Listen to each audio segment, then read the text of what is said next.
So apparently Ron Garcia has seen the Ark of the Covenant with the 10 Commandments on it and has proof to show us. Listen to what he about to say. Real? 100%.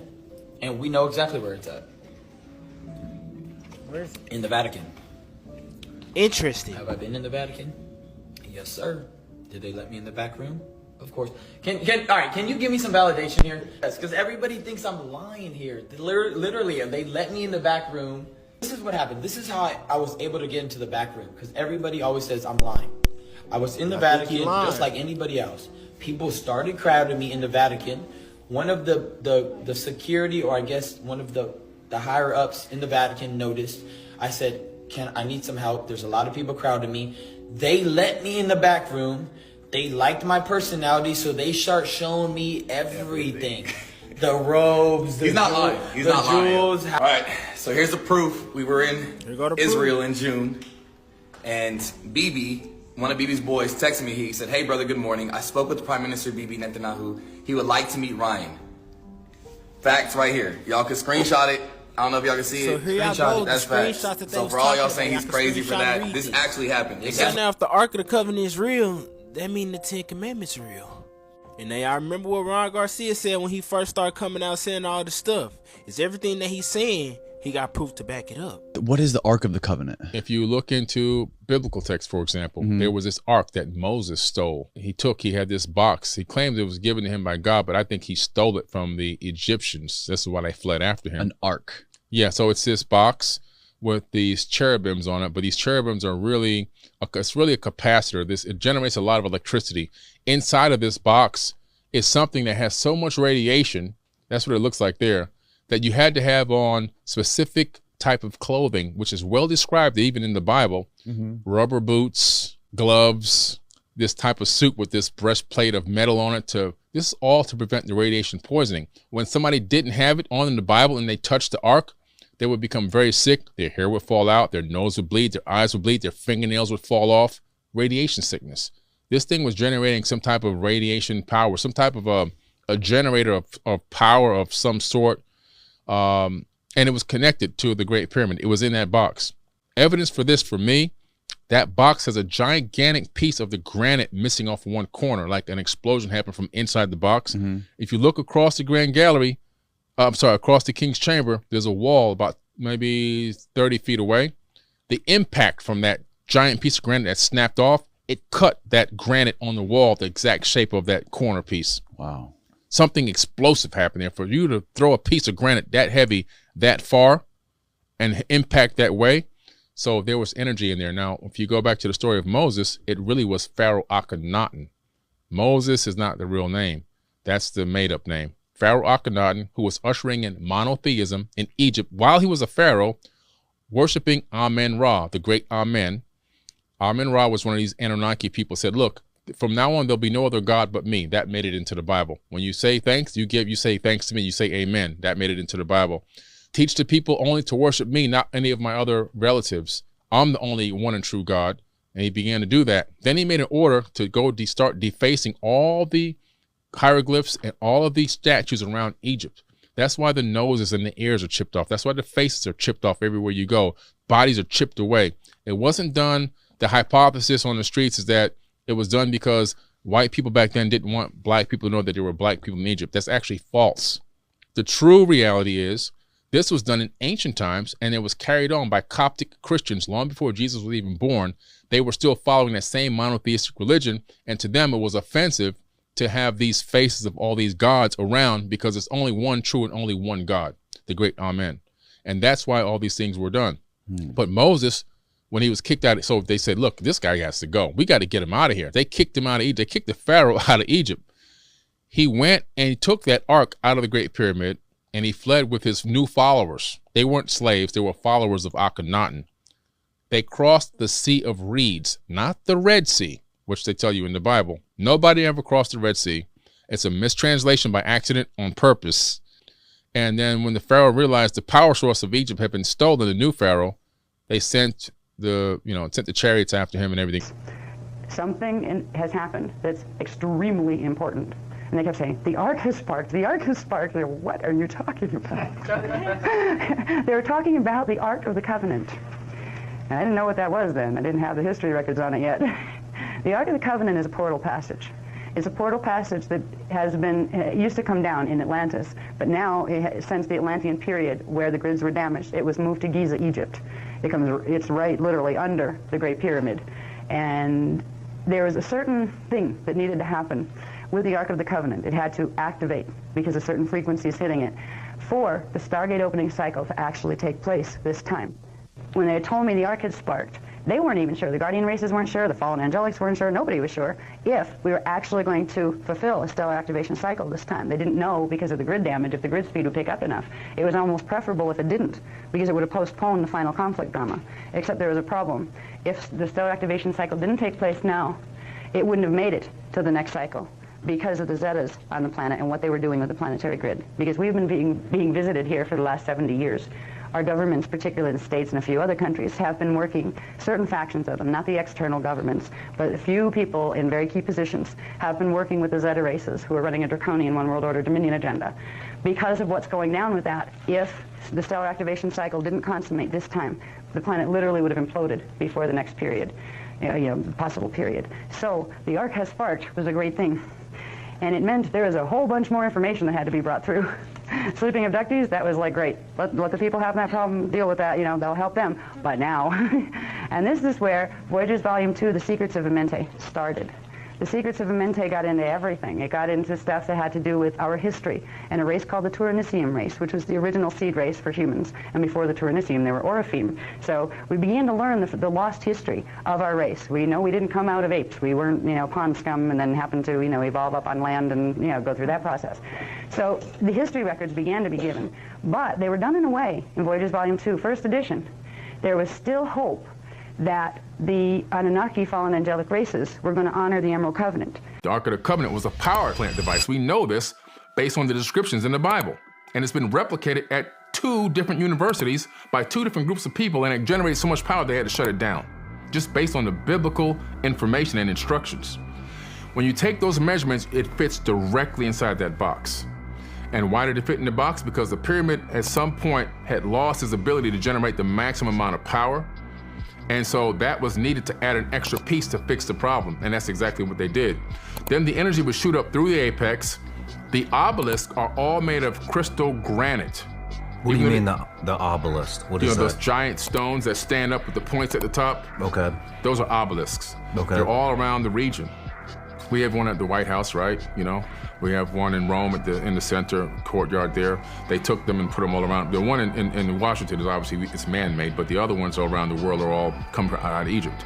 But what's interesting is those obelisks, they capture the ambient electricity from the atmosphere. Like the Ark of the Covenant ain't some spooky little story. What do you think it is? Think it's like a nuclear generator or something like that? What do you think it is? Whatever the nucleus is that would nuclearly power something that would have initially been in the pyramids would also have been in the Ark of the Covenant, right, which would be the same thing. Right. It's something that you can't fuck with, and it's radioactive, and it's very powerful. That's why they gotta put all the rocks around it. Oh, shit. That's what I'm saying. Nobody's telling any crazy stories, my man. Not globally. No. Everything... Well, it gets less crazy every year. It gets less crazy every year. Yeah. 20 years ago, talking about any of this stuff was straight up nonsense. Yes. But now people are like, hold on. That's probably what disclosure actually looks like. It looks like a slow trickle integration into the zeitgeist to the point where it's just normal. Because a lot of times they're right. The Ark of the Covenant was originally called the Ark of the Covenant of Paliador, which were the Palidorians, who originally were part of the humans that began the seeding of the races here, and they are ancient relatives from Terra, Density 2. Now, the Covenant of Paliador was about the Emerald Covenant. The Emerald Covenant is kind of the blanket name for the coevolution peace treaty that the founders races of this particular time matrix agreed to found this matrix on 250 billion years ago. And there have been versions of the Emerald Covenant that have come and gone. There's been a lot of beings that have, races that have joined it and then defected from it. But the Ark of the Covenant and you think of like Indiana Jones and running around chasing a big gold box and that kind of thing. Well, the stories of the Ark of the Covenant big gold box were about this. They were cover stories for this information. There was indeed a gold box, and it was given to the races here because there were two tools, Stargate tools, called the rod and the staff. Now, there's another type of rod and staff that are the actual ones, but there were two physical tools that could be used to manually open the gates to the Eka at certain periods in time. And they were on planet for a while, and they were chased all over the place, and they fell into the wrong hands, and there were raids that had been attempted on the Eka through our gate systems. So the Ark of the Covenant, the truth of the Ark of the Covenant being a gate system, a Stargate system, got buried in our legends from the time of Atlantis, because it was during the Atlantean periods, 25,500 BC all the way up to 10,500 BC, that there were progressive raids and attempts to take the inner Earth gates. And the last one, in 9,558 BC, was when the rod and staff rail line human races, which are the indigo human races here and some of the angelic human races, and it set off a fiasco that carried up in through the Christ period and all sorts of wacky stuff. Where all the stories you hear about, people are chasing, it's like very much in Jewish legend and Christian legend that there's this supposed big box that, has secret mystical powers. Well, all of those things, all of those legends came out of the knowledge of the Eka. And it used to be common knowledge in Atlantis. Everybody knew it existed. In fact, these maps were like having, a map of your town. People knew that these things existed until these records were wiped away. Now, this is scary. It said that the Ark of the Covenant was discovered in Palestine. A team of Israeli soldiers embarked on a mission to raid a restaurant as it was believed to be connected to an extensive underground tunnel network spanning the entire city, offering a strategic advantage against their foes. As they ventured 2 kilometers into the tunnels, they encountered a peculiar-looking wall. Driven by curiosity, they pushed it, and to their astonishment, it swung open, revealing a hidden cave with the Ark of the Covenant in plain sight. The last communication with their mission leader occurred when they reported this astounding discovery. Strangely, they were never heard from again, leaving behind a perplexing and unsettling mystery.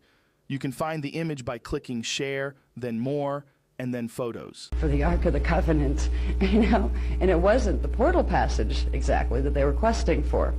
They were questing for a box, a big gold box that was the original one. The real one is gold and it's lined with lead. It was lined with lead and a few other substances to protect radiation from leaking out, because there were tools placed in there. After the Atlantean flood, 9,558 BC, the humans that were put back on Earth couldn't access the inner Earth portals directly. They were on security seal. So the Guardian races were given 2 tools that came to be known as the rod and the staff. They were small tools. The staff was about 3 inches long, and they were charged with frequency from the Ark of the Covenant portal passage, so they could transmit rainbow ray frequency, even if a human body at the time couldn't. If you had one of those, you could transmit portions of the Kira primal light fields. Primarily, they were coded to D5 coding. All right, so they weren't all powerful, but these tools were powerful enough to use destructively, that you could use them to get control of Earth's stargates. They were given not for that purpose.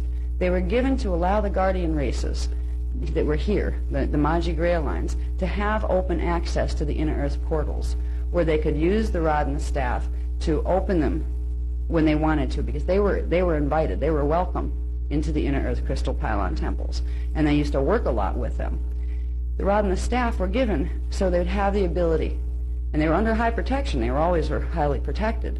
They were given so we'd have the ability to open the portals to inner Earth so we could keep the relationships going with the inner Earth civilizations.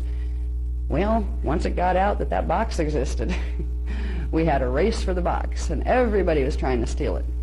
And most of our history, including the known history as far as invasions, what country invaded what country, most of it was due to either trying to get the box itself, or at times, one of the things wouldn't be in the box, it would be someplace else. There was also a set of key codes that at a certain point there were security seals put on the box. So you had to have the light symbol sound programs that would open them, or you would basically get fried if you tried to lift the lid. Right? there were tablets that contained these, and there were several different, some were on papyrus a long time ago, but there were others that were in stone. They were the commands that would open the box. There were 10 given out of the 12, and the 2 would have to be given by the higher races. We get into the story of the 10 commandments. There's a lot more to those commandments than they ever told us. The original 10 commandments were the security release tones. They were the combinations of light, symbol, sound tones to be used in sequence to open the seals on the Ark of the Covenant box, so you could get in there to get the tools out. Now, there's a lot more. I won't go too much into the 10 Commandments story now because it's part of a much longer history that I'll get more into this afternoon. But that gets into Moses and Abraham and a bunch of other famous characters that we know very well from the biblical teachings. The important thing about understanding this whole thing, I chuckle sometimes when I think about it because it's like, of course, once you see it, that's how it affected me. When I saw the history has unfolded and what the purposes were, it was like, oh God, of course, that's what it's been all about. But until that point, you have no idea. It doesn't look like anything's connected with anything. It's all been about a quest for who's going to get control of these gates in the 2017 stellar activation cycle. And it wasn't the first time that quest was. Before the Ark of the Covenant box was ever made, because that was relatively recent. That was made in 540 BC, after the flood of 9558 BC. Yeah. It was, so it wasn't the quest for the Ark itself that had been the main motivator of history before that. It was the Grail quest that was before that. And the quest for the Ark is part of the Grail quest. Because the Grail, the Holy Grail of the planet, is the Templar system. It's the system of stargates that allow the perpetual life force frequencies to run through. It's the cup. This is the symbolism that has come down. The Holy Grail wasn't the cup that Christ drank out of. Well, it was, in a way, but it wasn't a cup that you hold in your hand. It wasn't a manufactured cup. It was the Holy Grail of the body that the perpetual life force currents ran through, and we all have one. It's the internal Holy Grail. There has been a quest for literally millions of years since the first seeding. The fallen angelics have been questing to get control of Earth's Templar in order to use it to get control of the crystal pylon temples and the halls of Amente stargates so they could use them to get control of this time matrix.